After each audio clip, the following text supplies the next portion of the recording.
Va vous donner la raison. Je n'aime pas, je l'aime pas. Prenez ça comme ça. Moi, je ne peux revenir pas à retourner la là-bas. Hein. Si vous pouvez prendre ma place aussi, c'est pas quelque chose de mauvais. Hein. Je ne peux pas retourner. Madame, alors allez-y, vous avez la parole. C'est M. Leboutou. Marie. Marie. On le sait déjà, vous l'avez Voilà. déjà dit. Donc, Marie et Mariette, ça fait 4 ans. Et nous sommes de la même communauté.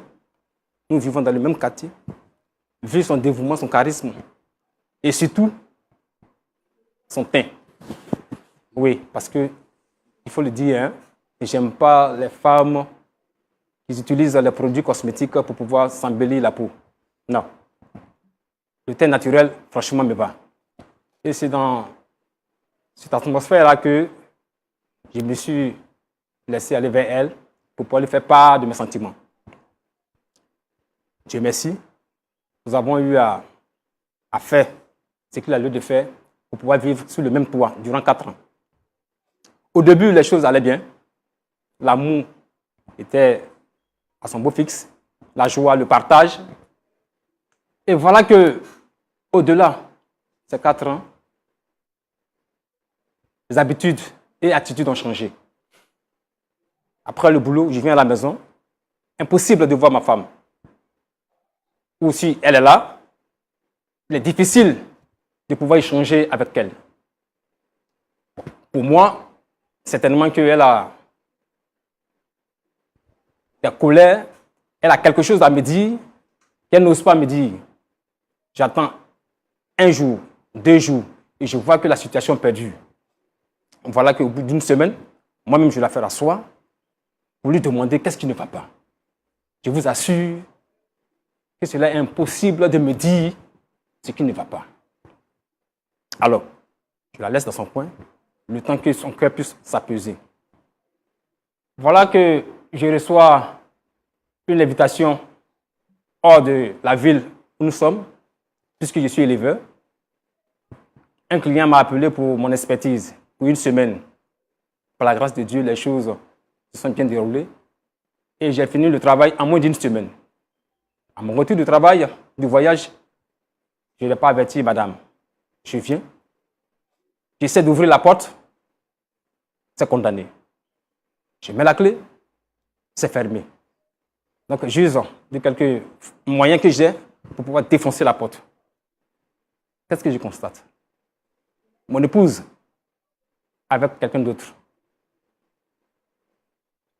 Elle s'amuse avec quelqu'un d'autre qui n'est pas moi.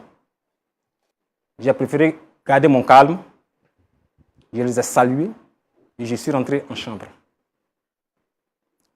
Un jour, je ne lui ai pas adressé la parole. 2e jour. 3e jour, se sentant gêné, pendant que je suis allé au travail derrière moi, elle ramasse ses bagages et elle quitte la maison. Après plusieurs appels et enquêtes, on me dit qu'elle est chez sa grande sœur dans un autre quartier. Je vais là-bas constamment afin de supplier mon épouse pour qu'elle revienne à la maison. Non. Malgré le fait que vous l'aviez supplié en flagrant délit. Oui, c'est mon épouse. Je l'aime. Quelle que soit la situation, j'aime ma femme. Cette histoire a duré 1 an. Au bout d'1 an, j'apprends que mon épouse a accouché d'un garçon. Tiens, j'ai fait mon calcul. À peine 1 an, tu quittes la maison et tu accouches d'un garçon. Bon, entre-temps, elle me disait qu'elle sentait des nausées, elle sentait quelques retards. Donc, automatiquement, je me dis que même si tu ne viens pas, laisse cet enfant venir à moi. Et elle aussi refuse. Non seulement je ne la vois pas, je ne vois pas aussi mon enfant. Franchement.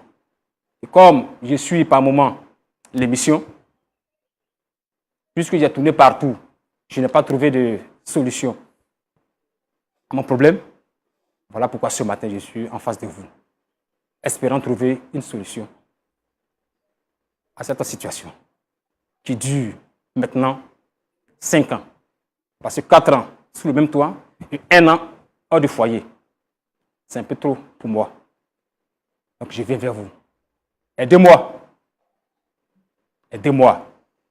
Afin que mon épouse revienne à la maison. Aidez-moi.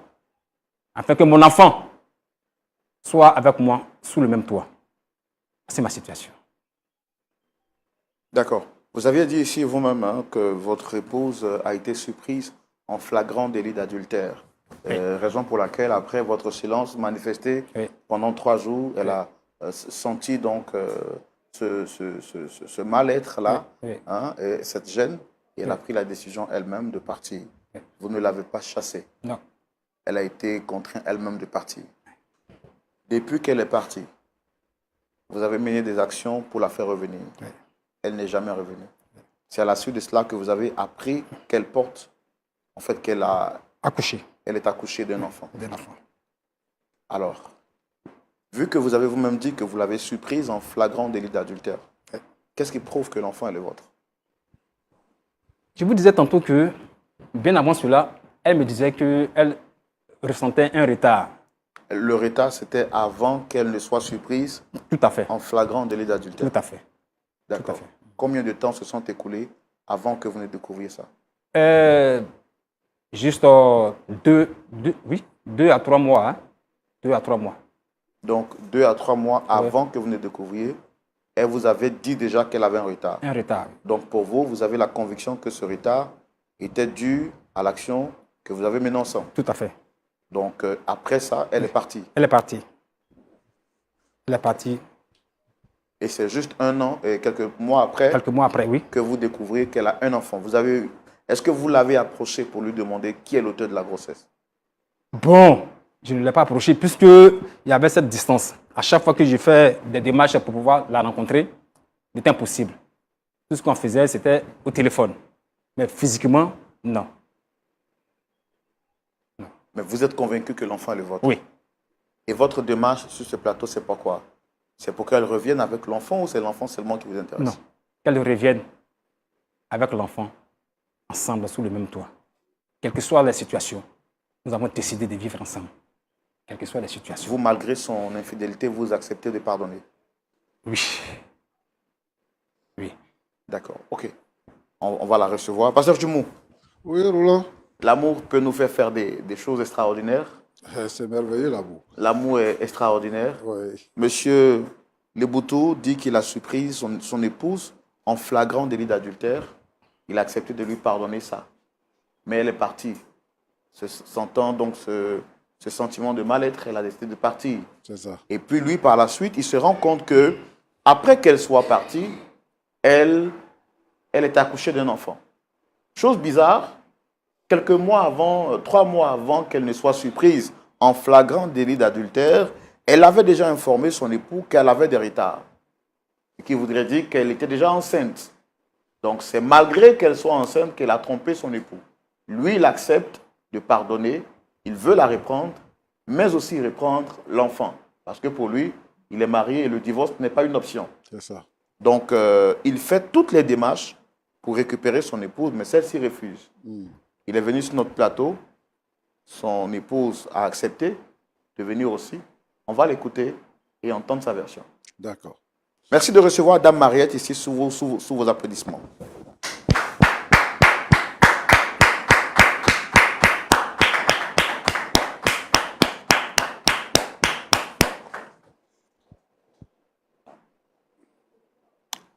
Dame Mariette, shalom.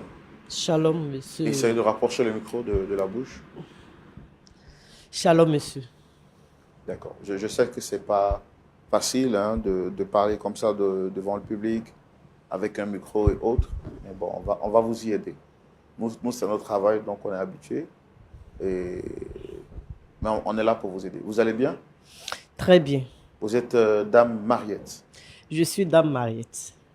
D'accord. Comment s'est passée votre journée? Ma journée s'est très bien passée, monsieur Roland. D'accord.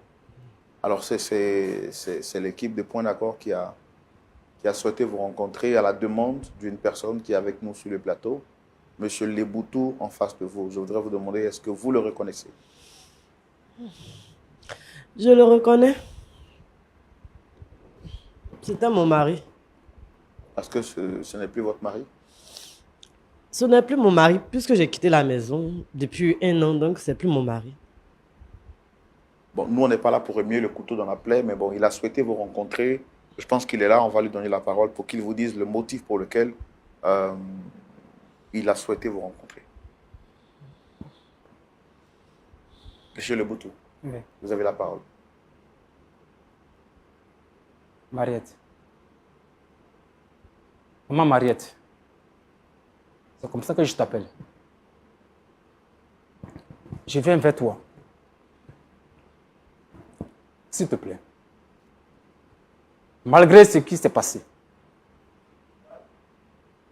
Malgré cette colère qui t'a animé. Et t'a quitté la maison.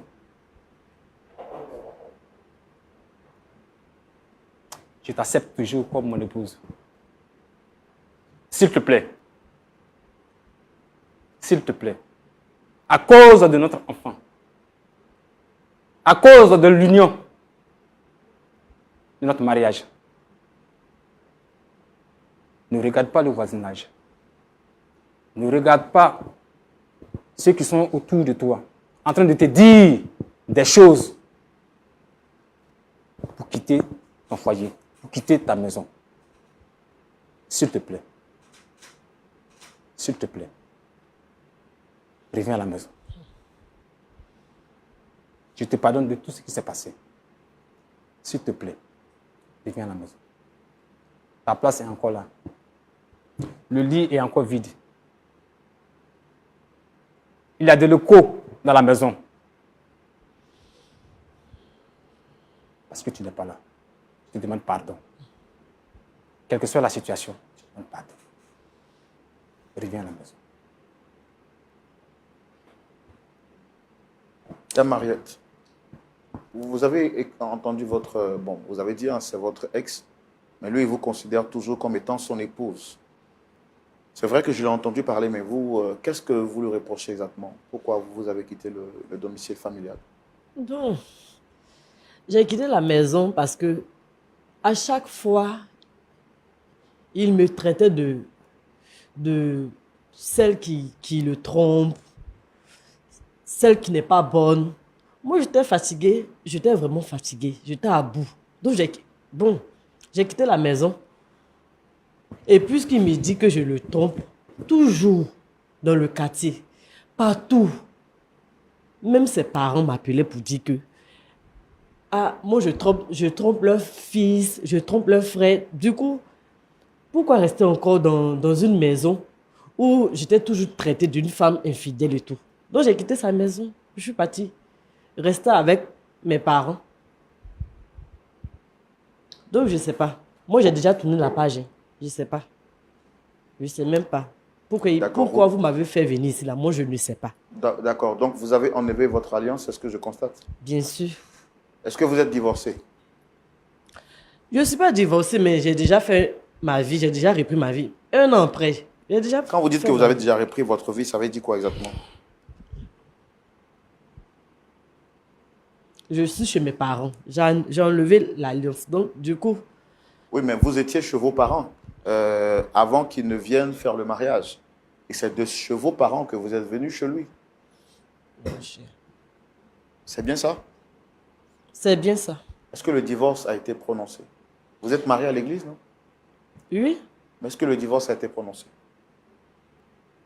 Ça n'a pas été prononcé à l'église, ni à la mairie, mais j'ai déjà enlevé. Moi, j'ai déjà tourné la page. Est-ce que vous savez que juridiquement, cela est conçu comme un abandon de foyer?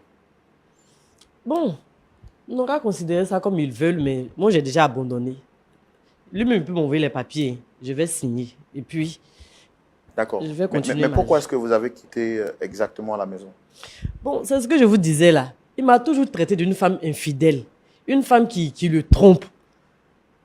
Donc, du coup, là, c'est mieux. J'ai refait ma vie, puisque j'étais déjà fatiguée. Est-ce que les accusations qu'il portait contre vous n'étaient pas avérées? Moi, je ne sais pas, hein. Je ne sais pas. Donc, nous, on est là pour vous aider. Notre but, ce n'est pas pour remuer le couteau dans la plaie. Parce que ce qu'il nous a dit sur ce plateau est différent de ce que vous êtes en train de dire. Vous nous dites qu'il vous traitait d'infidèle. Lui, c'est pas ce qu'il nous a dit sur ce plateau. Il raconte ce qu'il veut, il a l'habitude de raconter. Donc, raison pour laquelle vous-même vous voyez, puisqu'il a l'habitude de raconter, c'est ce qu'il raconte aux gens dans le quartier, à sa famille, partout. Du coup, moi, j'ai pris mes affaires, je suis partie. Vous êtes réellement parti parce que vous étiez accusé, c'est ça? C'est ça.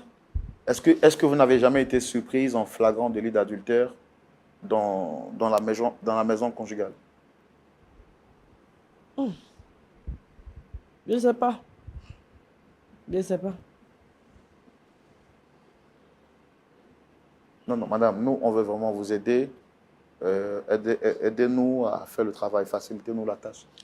Moi, je ne suis pas venue ici pour que vous m'aidiez. Je ne suis pas venue pour ça. Vous m'avez appelé et vous êtes en train de me raconter que M. Leboutu, ici présent, m'a convoqué. Donc, du coup, je suis là. D'accord. Lui, il dit qu'il souhaite que vous puissiez revenir à la maison. Moi, je ne suis pas prête parce que j'ai déjà tourné la page. Vous avez tourné la page. Qu'est-ce que vous faites à la nouvelle page alors? Aïe. J'ai mon enfant, j'ai quelqu'un qui me cotise et tout. Donc, du coup, j'ai tourné la page. Mais votre enfant est en train de vivre loin de son père. Et vous savez que c'est très dangereux pour un enfant de grandir sans la présence de ses deux parents. Vous avez pris l'enfant, vous êtes parti, et l'enfant a besoin de ses deux parents. Quel enfant? Quel enfant? Il nous a dit sur ce plateau que vous avez pris votre enfant et en fait, après que vous soyez parti, il s'est rendu compte que vous avez donné naissance à un bébé et que ce bébé serait également son enfant, puisque 3 mois avant que vous n'ayez commis la gaffe, vous lui avez dit que vous étiez enceinte. À quel moment? Aïe! Moi, je ne comprends pas. Hein. J'ai quitté chez lui, ça fait 1 an de cela. Oui, j'ai accouché. Mais l'enfant ne lui appartient pas. Ce n'est pas son enfant. Vous avez quitté chez lui, ça fait 1 an exactement. Oui, oui. La grossesse d'une femme dure 9 mois. À quel moment vous avez contracté la grossesse? Parce que si dans les 12 mois, on retire 9 mois, il reste 3 mois. Donc, à quel moment vous avez contracté la grossesse? Lorsque j'ai quitté chez lui. Avec lui, bien sûr. Pas avec lui. D'accord, madame. Donc, si je comprends bien, vous êtes en train de dire qu'il n'avait pas raison ou bien qu'il ment sur vous? Parce qu'il nous a dit que quelque temps avant que vous ne partiez de la maison, vous lui avez dit que vous étiez enceinte. Effectivement, j'étais enceinte. Mais la grossesse ne lui appartient pas. Attendez, vous vivez sur le toit de quelqu'un, vous êtes enceinte et la grossesse ne lui appartient pas. Ça veut dire quoi? Bon, monsieur, comme vous avez dit qu'il est venu ici, vous a dit qu'il m'a surpris en flagrant délit. C'est exactement ça. C'est une opportunité pour moi de quitter la maison puisque je ne l'aime pas. Donc j'ai quitté la maison. Attendez, vous ne l'aimez pas, mais vous êtes resté avec lui pendant 4 ans? Ça arrive souvent. Mais pourquoi vous avez accepté ces avances alors?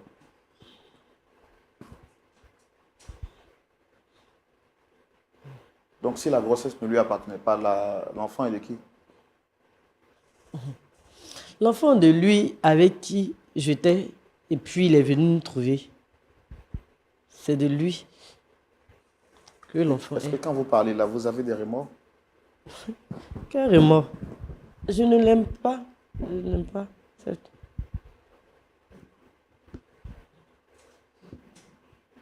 Donc vous ne l'aimiez pas, mais 4 ans durant, vous êtes resté avec lui sous le même toit. Donc la relation que vous avez entamée dans cette relation-là dure combien de temps? Ça fait combien de temps que vous êtes avec votre amant? Maintenant, ça peut faire 2 ans. 2 ans. Si je comprends bien, c'est avec lui que vous vivez maintenant?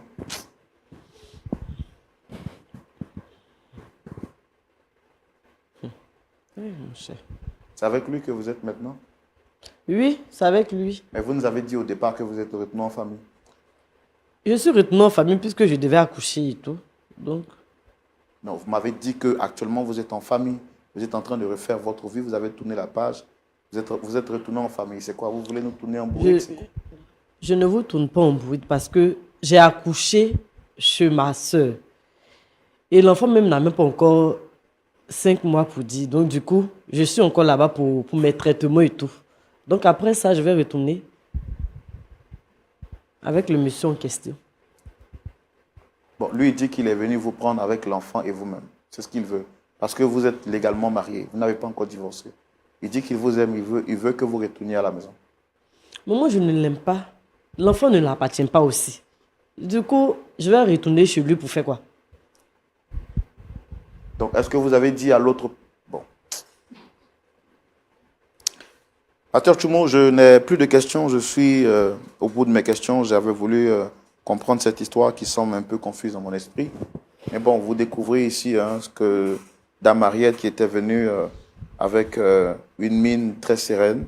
Au-delà de sa mine, son comportement nous montre qu'on peut avoir un bon visage et un cœur tortueux. Elle est restée 4 ans avec M. Leboutou, mais elle dit qu'elle ne l'aimait pas. Donc c'était 4 ans de théâtre, 4 ans de fausse image, 4 ans durant lesquels elle a accepté de tromper son mari dans le lit conjugal, 4 ans durant lesquels elle a décidé de lui faire, de lui poignarder, de lui planter le couteau plutôt dans le dos, 4 ans durant lesquels elle a accepté d'être avec lui, tout en voyant un autre homme aujourd'hui de qui elle porte la grossesse. Son mari est venu lui demander pardon pour qu'elle revienne, mais elle dit qu'elle ne l'aime plus. Elle préfère continuer avec son amant. Voici autant de réalités que vivent les familles. C'est pourquoi Dieu a instauré cette conférence internationale sur le thème de la famille qui se tiendra les 21, 22 et 23 juillet 2025 au Sofitel Hôtel Ivoire. Une conférence gratuite, mais vous devez appeler pour vous enregistrer en vue de participer à cette conférence. À cette conférence, nous aurons 2 plénières, une à 2h30 et une autre à 18h30. Des orateurs de grand calibre, expérimentés, seront avec nous, notamment le pasteur Sias Leroux, le pasteur Dino Minfundu et le pasteur Dani Sanchez avec son épouse. Ne manquez pas cette grande conférence. C'est une conférence qui est beaucoup attendue dans la francophonie, dans l'Afrique, dans le monde entier. Plusieurs personnes seront à cette conférence. Si vous souhaitez participer, appelez maintenant pour vous enregistrer et réserver votre place. Monsieur Leboutou. Oui, pasteur. D'accord. Tu dis, tu veux quoi? J'ai dit, je veux ma femme D'accord. et mes enfants à la maison, sous le même toit. D'accord. Bon. Est-ce que avant de surprendre ta femme avec un autre homme, tu soupçonnais déjà que elle n'était pas correcte avec toi? Oui, comme je le disais, les habitudes avaient changé. Quand je quitte le travail pour la maison, tantôt, elle n'est pas là. Ou si elle vient, elle a l'air toujours fatiguée. Et surtout que nous sommes dans un temps où il pleut beaucoup, souvent à des heures tardives, où le besoin se fait sentir. Lorsque je m'approche de ma femme, elle me donne carrément d'eau, ou sort de la chambre, venir se coucher au salon. Et cela sur plusieurs semaines. Plusieurs semaines. D'accord. Mais quand tu as surpris ta femme à Frangla Deli, pourquoi tu es resté silencieux sans parler de ça? C'est ma nature. Tu vas prendre ton problème de foyer, aller expliquer aux autres. C'est un peu difficile. Non, je n'ai pas dit d'aller expliquer aux autres. D'accord. Tu rentres à la maison, tu trouves que la porte est fermée, à clé. Tu défonces la porte, tu rentres. Et puis tu trouves ta femme avec un autre homme. Tu ne dis rien jusqu'à 3 jours. Et puis elle prend ses bagages et s'en va. Tu n'as rien dit pourquoi?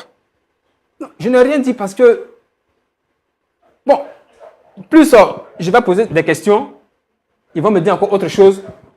Donc tu étais d'accord avec la situation? Non. Tu vas trouver une personne chez toi à la maison. Tu es venu faire quoi ici? Non, c'est-à-dire que je préfère garder le calme. elle-même, sa conscience allait lui gronder. D'accord. Voilà. Donc toi, tu n'es pas jaloux. Tu n'es pas prêt à protéger ou à défendre ce qui t'appartient. Si, Mais tu dis que tu préfères la laisser comme ça, et puis après, elle aura un problème de conscience, et puis elle va revenir. Alors, toi, tu n'as pas cherché à savoir, et puis elle est partie. Maintenant qu'elle est partie là, c'est là que tu cherches à la reconquérir. Au moment où elle était là, tu n'as rien fait. Il faut prouver que quelqu'un est rentré sur ton territoire pour défendre ton territoire. Mais ça veut dire quoi? Ça signifie que tu ne l'aimes pas assez et qu'elle peut faire ce qu'elle veut. Même ce qu'il y a de plus sacré, elle peut faire ça dans votre maison. Ça ne te dit rien parce que tu veux que sa conscience puisse la gronder d'abord. Et puis bon, je ne sais pas, si sa conscience commence à la gronder, tu attends qu'elle ait réaction à partir de ces fêtes-là. Et puis bon, ça c'est un. De deux, elle s'en va. C'est 1 an après que toi tu viens ici maintenant pour dire que tu as appris qu'elle a un enfant et tout ça, donc tu veux qu'elle revienne avec l'enfant. Est-ce que c'est parce que tu as appris qu'elle a un enfant que tu veux la reconquérir ou bien c'est parce que tu l'aimais vraiment? non, c'est pas parce que j'ai appris qu'elle a eu un enfant. Durant ce laps de temps-là, je faisais des va-et-vient puisqu'elle était chez sa grande sœur. Je partais là-bas, il ne serait-ce que pour la voir, mais il était difficile. À chaque fois, toute notre causerie était au téléphone. Quand je vais, soit elle dit à sa grande sœur qu'elle n'est pas là, ou bien soit elle est là et puis elle refuse de me voir.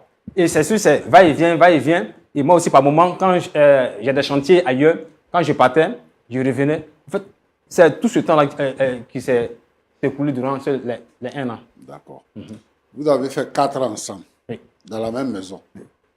Est-ce que pendant ces 4 ans-là, Oui. elle a fait une fausse couche ou bien il y a eu quoi? Non, durant ces 4, c'est notre première grossesse qui est là. Depuis 4 ans. Oui, oui. Notre première grossesse qui est là. J'ai compris.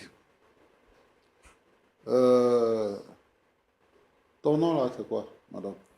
Mariette. Mariette. Mariette. Ça va, tu es épanouie, ça va? Oui, je suis épanouie, ça va très bien. Ton mari, c'est ton mari, hein, c'est pas ton ex. C'est pas mon mari. Non, mais vous êtes mariés devant la loi et devant l'Église. Tant qu'il n'y a pas eu de divorce, c'est ton mari. Ce que tu es en train de faire là, c'est adultère tu fais. Ou toi tu dis que tu es épanoui là. Ça c'est adultère que tu es en train de faire. Dis-moi, ton mari là, quand vous allez dormir la nuit, il ne te convient pas au lit. Il n'est pas endurant. J'ai déjà dit que je ne l'aime pas, donc je l'aime pas. Non, mais dis-moi la raison. Moi, c'est la raison de je l'aime pas là, je cherche. Puisque vous êtes mariés. Vous êtes mariés, c'est parce que tu l'aimais que vous êtes mariés. Je ne peux pas vous donner la raison. Je n'aime pas, je l'aime pas. Prenez ça comme ça.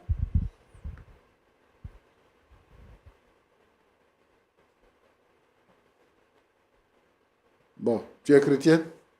Je suis chrétienne. La Bible dit de divorcer. Mais si ça ne va pas, on va divorcer. Mais lui, il t'a fait quoi et puis ça ne va pas. C'est juste que je l'aime pas. Je l'aime pas, je l'aime pas. Tu as trouvé quelqu'un d'autre. Donc lui, tout ce qu'il a été, tout ce qu'il a fait là, ce n'est rien. Tu t'en vas avec quelqu'un d'autre. Moi aussi, j'ai fait quelque chose dans sa vie aussi. Donc, du coup, c'est... Donc, qu'est-ce que tu attendais? En venant avec un autre homme dans votre lit conjugal, là, tu attendais quoi? C'est quoi tu voulais prouver à ton mari? C'était le prétexte pour moi de quitter la maison. Donc, ce qu'il a vu ce qu'il voulait voir. Et puis, bon, ça m'a donné l'occasion de quitter la maison. Donc, ça là, ça existe aussi. Et tu penses que là où tu es parti, là, tu seras heureuse. Tu penses que tu vas vivre une vie jusqu'à vieillir, là où tu es parti, là? Ce que tu es en train de dire là, c'est un prétexte. Comme toi, tu es dans la logique du prétexte, c'est un prétexte. Quand tu dis que tu voulais rien prouver, il t'a surpris. C'est à cause de la honte là, tu es parti, et à cause de la honte là, tu es obligé de rester avec celui avec qui tu es là. C'est tout. Sinon, comment est-ce que toi, tu peux prendre garçon pour envoyer dans votre maison? Parce que ton mari t'a pas dit que je viens aujourd'hui. Donc, tu ne t'attendais pas à ce qu'il arrive pour te surprendre. Il t'a surpris. Et comme il t'a rien dit, tu es parti. Parce que tu as eu le remords, tu as eu honte, tu as eu tout ça. Il t'a rien dit, tu allais te réfugier. Maintenant, tu es obligé de continuer. Si il est le père de l'enfant, il faut lui envoyer son enfant. Il n'est pas le père de l'enfant. Il n'est pas le père de l'enfant. Oui.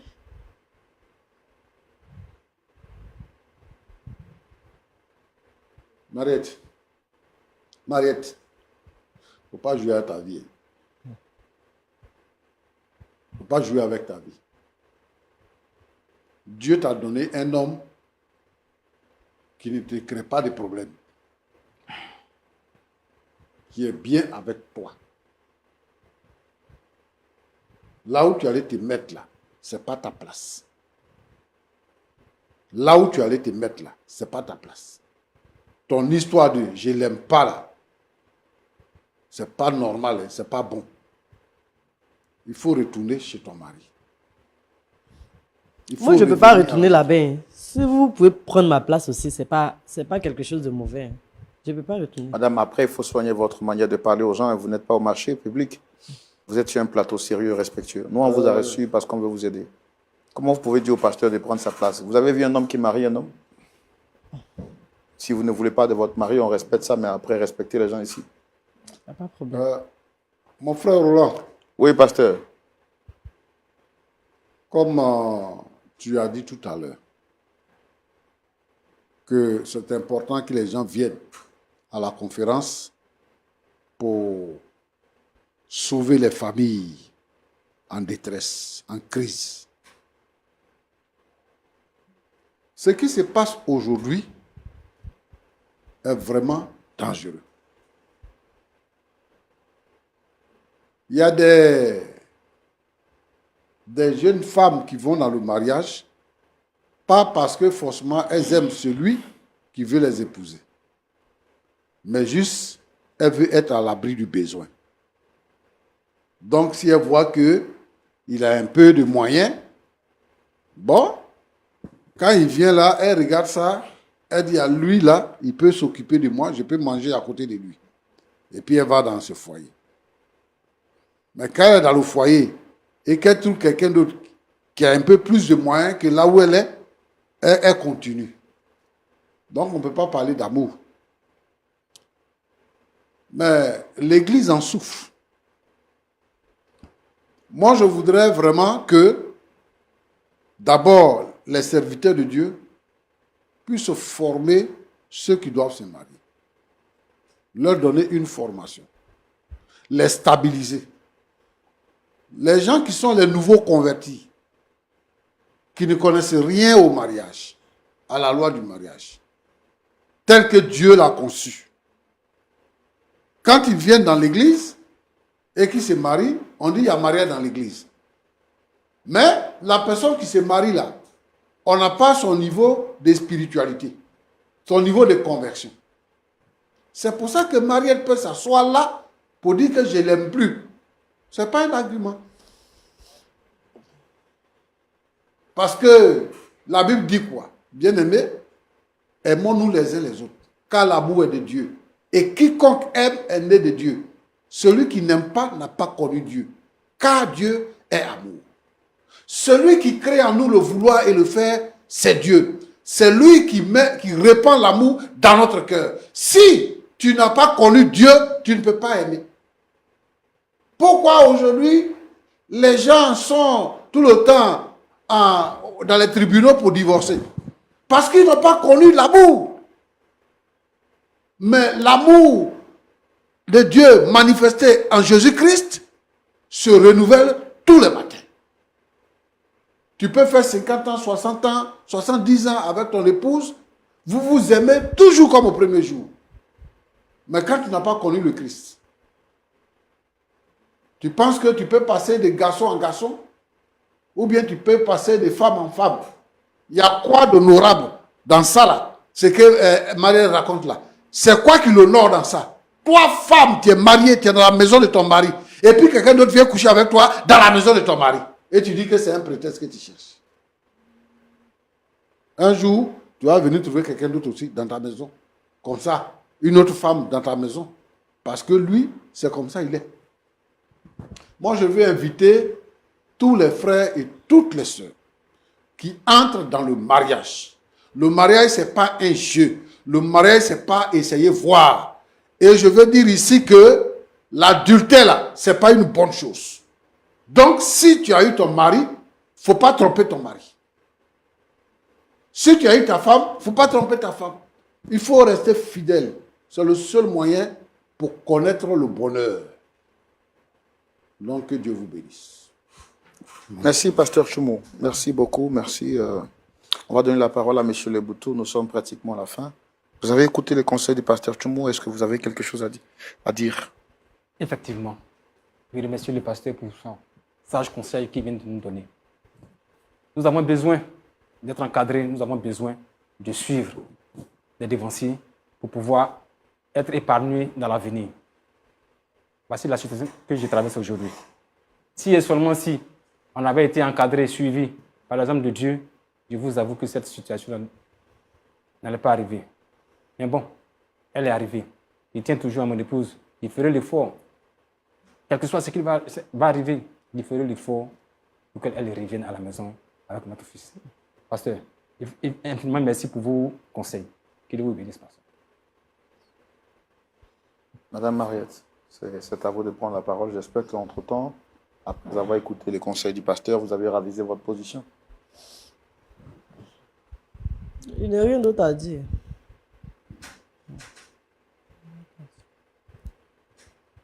Vous ne voulez pas retourner à la maison? Non, non.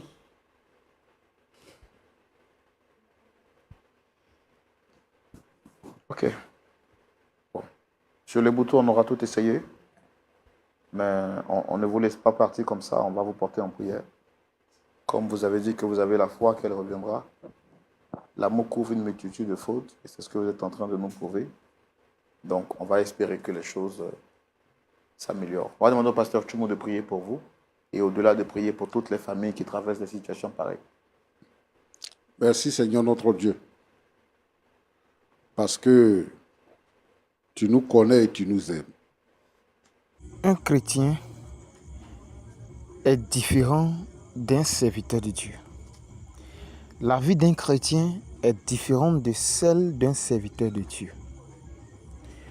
Quand vous êtes appelé ou quand vous êtes un serviteur de Dieu, il y a une vie que vous devez adopter ou bien que nous devons adopter. Il y a un type de femmes que nous ne devons pas prendre. Celles-là même qui sont prêtes à devenir femmes de serviteurs de Dieu, c'est ceux-là qui ont l'appel de Dieu sur leur vie. Celles qui veulent être de simples chrétiens, vivre leur petite vie. Celles-là ne sont pas faites pour être des femmes, des épouses, des hommes de Dieu. Et j'aimerais que nous le comprenions chaque fois. Parce que si nous refusons de comprendre, nous allons détruire notre vie. Le monsieur est en train de souffrir parce que sa femme n'est pas appelée et il souffre.